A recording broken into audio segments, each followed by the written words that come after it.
বাবা, তুমি রোজ ওই ভিখারিটাকে টাকা দাও কেন? উনি গরিব মানুষ তো, তাই। গরিব মানুষরা ভিখারি হয়, তাই না বাবা? না, সব গরিব মানুষরাই ভিখারি হয় না। যারা অসহায়, খেটে খাওয়ার ক্ষমতা নেই যাদের, তারাই একমাত্র নিরুপায় হয়ে ভিক্ষে করে। আচ্ছা বাবা, আমরাও যদি কখনো গরিব হয়ে যাই, তুমিও কি ভিক্ষে করবে? আমি তোমাকে আগেই বলেছি যে সব গরিব মানুষের ভিখারি হয় না। হ্যাঁ, আমরা যদি কখনো গরিব হয়ে যাই আর আমার কাজ করার যদি ক্ষমতা না থাকে আর পরিস্থিতি যদি ভিক্ষে করার মতন হয়, তখন করব। তুমি পারবে না ভিক্ষে করতে? কেন পারবো না? তুমি পারবে রাস্তায় দাঁড়িয়ে লোকের কাছে ভিক্ষে চাইতে? সময় মানুষকে অনেক কিছু করতে বাধ্য করায় শুভ। তুমি পারবে না বাবা। কেন পারবো না? বেড ধরো, আমি তোমাকে কালই করে দেখিয়ে দেবো। ঠিক আছে, তুমি যদি পারো তাহলে আমি এক সপ্তাহ টিফিনের টাকা নেব। তুমি এক সপ্তাহ না খেয়ে থাকবে? বেশ, আর আমি যদি না পারি, এক সপ্তাহ তোমাকে ডবল টিফিনের টাকা দেব। ডান। ডান।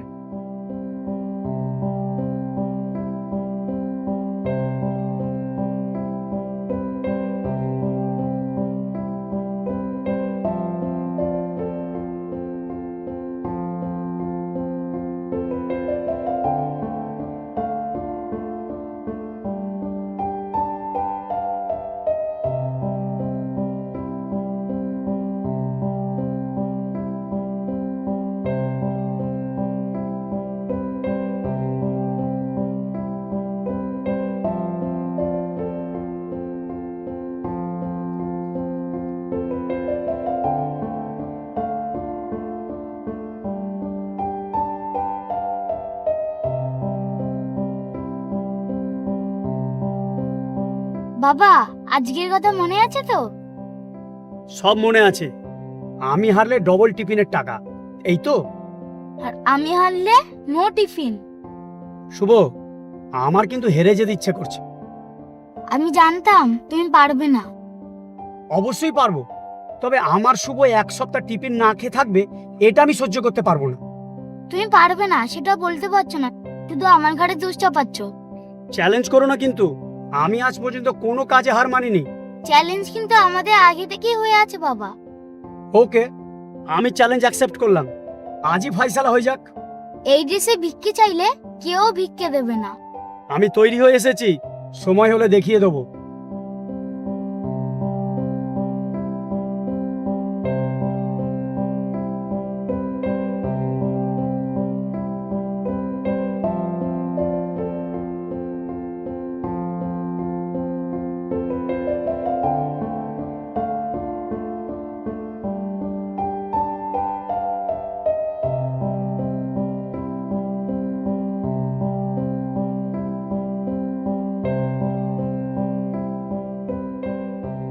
এখানে গাড়ি থামালে কেন?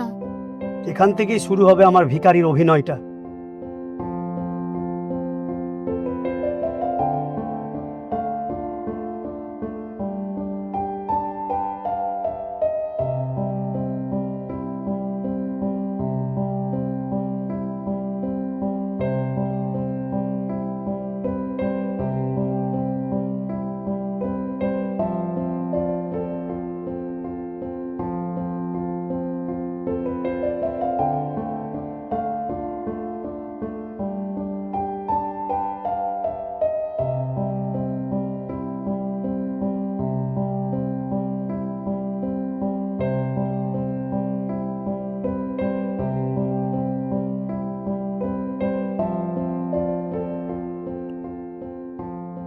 হাসলে চলবে না, আমি একটু পরে না সত্যি সত্যি ভিখারি হয়ে যাব।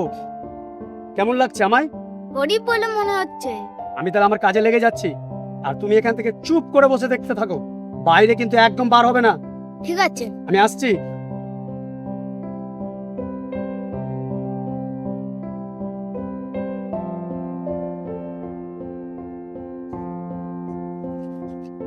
দাদা, কিছু সাহায্য করবেন? আগে যান না। দিন না, দুদিন থেকে কিচ্ছু খাইনি। তোমাকে তো দেখে মনে হচ্ছে না তুমি দুদিন ধরে খাওনি। বিশ্বাস করুন, আমি সত্যি বলছি। এ ভাই যাও না এখান থেকে।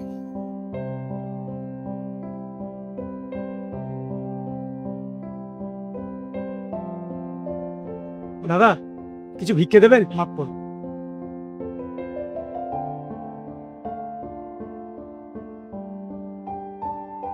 দাদা, কিছু ভিক্ষে দেবেন? দুদিন থেকে কিচ্ছু খাইনি।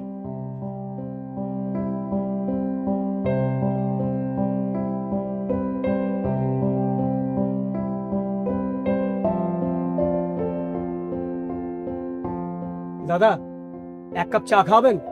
চা খেতে গেলে পয়সা লাগবে। যে আমার তো পয়সা নেই। এখানে হবে না, অন্য কোথাও যান।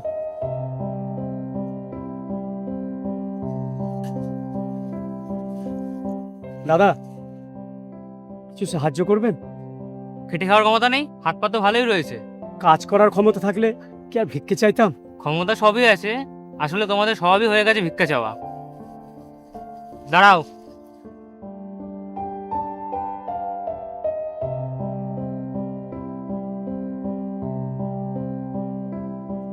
দাদা, কিছু ভিক্ষে দিন না। তোমার দেখে তো ভিখারি বলে মনে হচ্ছে না। সত্যি বলছি, দুদিন থেকে কিচ্ছু খাইনি। টাকা পয়সা দিতে পারবো না, যদি কিছু খেতে যাও চলো খাইয়ে দিচ্ছি।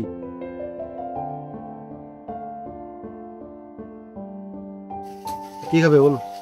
একটা কেক আর চা। এই একটা কেক আর একটা চা দাও তো।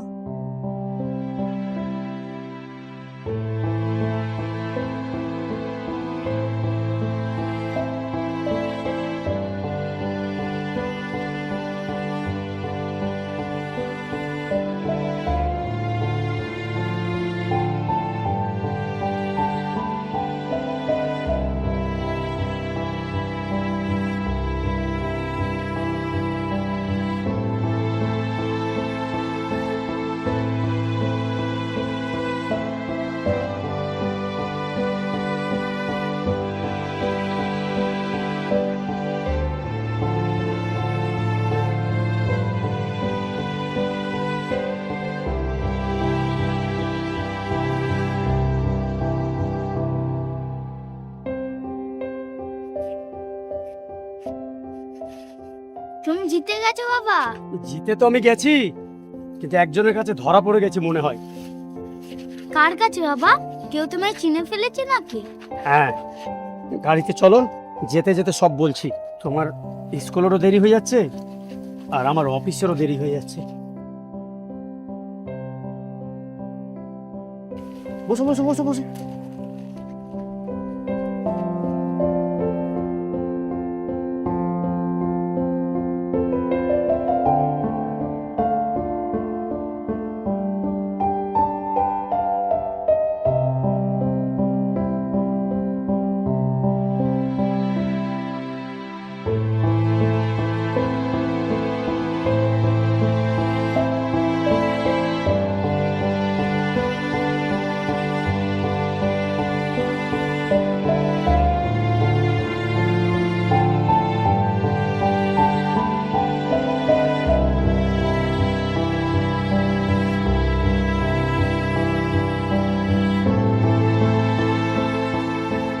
কিছু বলবেন বুড়িমা? তোমাকে একটা কথা বলবো বাবা। হ্যাঁ বলুন না। দেখো বাবা, প্রত্যেক মানুষের জীবনে খারাপ ভালো সময় আসে, তাই বলে মানুষকে ঘাবড়ালে তো চলবে না। আপনি হঠাৎ এই কথা বলছেন? আমি ভিক্ষে করে কিছু টাকা পয়সা জমিয়েছিলাম বাবা, তুমি এটা নাও। এটা যদি তোমার কোনো দরকারে লাগে তাহলে আমি খুব খুশি হব বাবা। আমি বুঝতে পেরেছি আপনি কেন এই কথা বলছেন। ঈশ্বর আমাকে অনেক দিয়েছেন মা। একটু আগে আপনি যেটা দেখেছেন ওটা শুধুমাত্র একটা অভিনয় ছিল। আমার দুঃসময় এলে আমি ভিক্ষে করতে পারবো কিনা সেটাই আমার ছেলেকে আমি দেখাচ্ছিলাম। তবে আমার চোখে আপনার যে জায়গাটা ছিল আজ থেকে সেটা অনেক উপরে উঠে গেল বুড়িমা। কিছু যদি মনে না করেন একটা কথা বলবো।